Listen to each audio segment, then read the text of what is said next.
केंद्रीय कृषि मंत्री नरेंद्र सिंह तोमर ने महाराष्ट्र के नागपुर के कार्यक्रम में चौंकाने वाला एक बयान दे दिया। दरअसल तोमर ने कहा कि देश भर में लाखों किसानों के विरोध प्रदर्शन के बाद पिछले महीने सरकार द्वारा वापस ले लिए गए तीनों कृषि कानूनों को नया रूप दिया जा सकता है। उन्होंने इस दौरान कहा कि हमने तो एक ही कदम पीछे खींचा है, फिर आगे बढ़ेंगे क्योंकि किसान भारत की रीढ़ है। अपने संबोधन के दौरान केंद्रीय मंत्री तोमर ने विवादास्पद कानूनों को खत्म करने के लिए कुछ लोगों को दोषी ठहराया।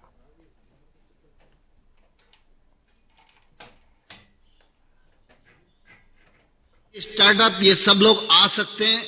कृषि उपज मंडी को भी इसमें जोड़ा गया है जिससे ग्रामीण क्षेत्र में इंफ्रास्ट्रक्चर बढ़े, लेकिन निजी निवेश का आज भी अभाव है। हम कृषि सुधार कानून लेकर आए थे, कुछ लोगों को रास नहीं आया, लेकिन वो 70 वर्षों की आजादी के बाद एक बड़ा रिफॉर्म था जो नरेंद्र मोदी जी के नेतृत्व में आगे बढ़ रहा था। लेकिन सरकार निराश नहीं है, हम एक कदम पीछे हटे हैं, आगे फिर बढ़ेंगे क्योंकि हिंदुस्तान का किसान यह हिंदुस्तान की बैकबोन है। तो कृषि मंत्री के इस बयान के बाद लगातार सियासी गलियारों में एक बार फिर से हलचल पैदा हो गई है। हरियाणा न्यूज से बातचीत करते हुए किसान नेता राकेश टिकैत ने कहा कि जब कानून लेकर आएंगे तब देखेंगे।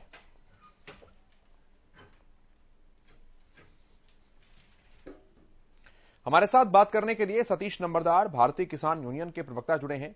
सतीश जी, बहुत स्वागत है आपका हरियाणा न्यूज पर। नमस्कार। किस रूप में देख रहे हैं सतीश जी कृषि मंत्री के इस बयान को? ये एक कहावत है ना, उल्टे लागे जाट के रंग रखाड़ी, जाट के काम की रंग दे गाड़ी।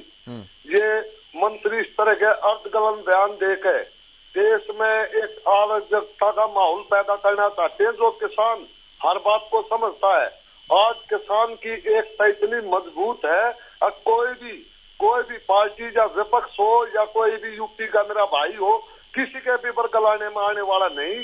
जो अच्छा होगा हम चाहते हैं सरकार कानून लेकर आए और किसानों के सलाह मशवरा से कानून बने जो किसानों का भी हित हो और पूरे देश का हित हो। हम कभी नहीं चाहते कानून नहीं आए, लेकिन इस तरह के जो कानून आए तो किसान सड़क पाते हुए आंदोलन में कभी पीछे नहीं रहेगा। और मैं एक बात और बता दूं, आज किसान किसी के ये आंदोलन किसी नेता के नेतृत्व में नहीं लड़ा गया। आज किसानों ने खुद सड़क पे आके ये आंदोलन लड़ने का काम किया और जीत का काम किया है।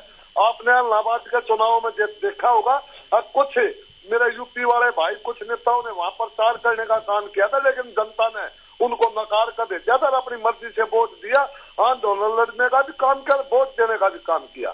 जी ठीक है सतीश जी, लेकिन सवाल एक ये भी है कि अगर इस तरह की कोई प्रक्रिया बन रही है अंदर खाने, अगर सरकार कल को एक ड्राफ्ट लेकर आती है आपके सामने जिसमें तीनों कृषि कानून जो है वो नहीं हो, लेकिन कुछ चीजें उनकी एक बार फिर से देश के सामने आए, तो क्या कुछ स्टैंड रहना चाहिए संयुक्त मोर्चे का, किसान नेताओं का?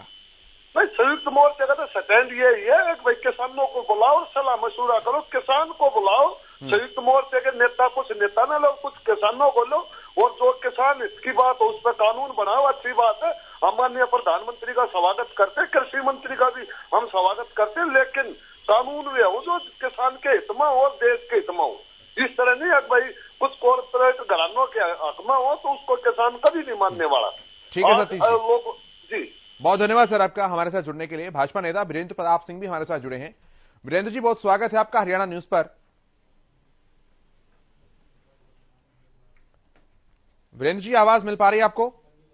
बेशक बताएं केशव जी, बताएं। जी, कृषि मंत्री का ये बयान सर किसान नेताओं को अब ये कहने का मौका दे चुका है कि प्रधानमंत्री सामने आकर माफी मांगते हैं और कृषि मंत्री उनकी बातों पर पानी फेर देते हैं।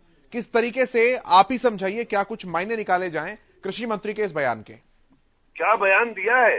कृषि मंत्री ने कहा है कि अभी हम पीछे हटे हैं, लेकिन सरकार फिर से आगे बढ़ेगी क्योंकि किसान भारत की रीढ़ की हड्डी हैं। और ये उन्होंने 3 कृषि कानून पर बोलते हुए कहा। इससे बड़ी खुशी और क्या हो सकती है देश के किसानों के लिए? इससे बड़ी स्टेटमेंट, ये समझने का फर्क है, इससे अच्छी स्टेटमेंट ये मौके के हिसाब से सबसे उपयुक्त स्टेटमेंट। इसका मतलब केंद्र किसी नए स्वरूप में जिसमें किसान प्रसन्न होंगे कोई नई तब्दीली लाना चाहती है। ये तो बहुत बड़ी खुशी का विषय है। अब कुछ नादान लोग अगर समझने में भूल करते हैं इस बात को, चूंकि 3 कृषि कानून अभी वापस लिए हैं और अगर कृषि मंत्री देश के जो बड़े परिपक्व हैं, अगर वो ये स्टेटमेंट उन्होंने जारी किया कि हम नए कानून ला रहे हैं या संशोधन करके ला रहे हैं, ये तो यानी कि बिल्कुल समझने में सक्षम साबित होना चाहिए, हो जाता है कि कोई अच्छी बात ला रहे होंगे। ये तो किसानों के लिए बहुत बड़ी खुशखबरी है आज की तारीख में अगर ऐसी स्टेटमेंट माननीय नरेंद्र तोमर जी ने दी है तो, क्योंकि मैं व्यक्तिगत रूप से उन्हें जानता हूं। किसान नेताओं का ये कहना है कि अगर इसी स्टैंड पर कायम रहना था तो फिर आंदोलन को खत्म कराया क्यों गया सर? हाँ, मैं कह तो रहा हूं, अब ये समझ का फेर है। मैंने पूर्व में भी कहा है, ये अपनी अपनी समझ का फेर होता है केशव जी। ये तो बहुत ज्यादा और बड़ी खुशी का विषय है अगर ऐसी स्टेटमेंट दिए। इसका मतलब तमाम त्रुटियों को ठीक करके कोई नई चीज किसानों के हित में, जैसा कि रात दिन सरकार कर रही है। सरकार ने रात दिन किसानों के लिए काम करना, जैविक खेती पे जोर दे रही है, उसमें पूरा फोकस किया है। 0 लागत पे खेती का प्रावधान और उसका प्रारूप जो अभी समिट हुई थी गुजरात के अंदर, उससे करोड़ों किसान जुड़े थे।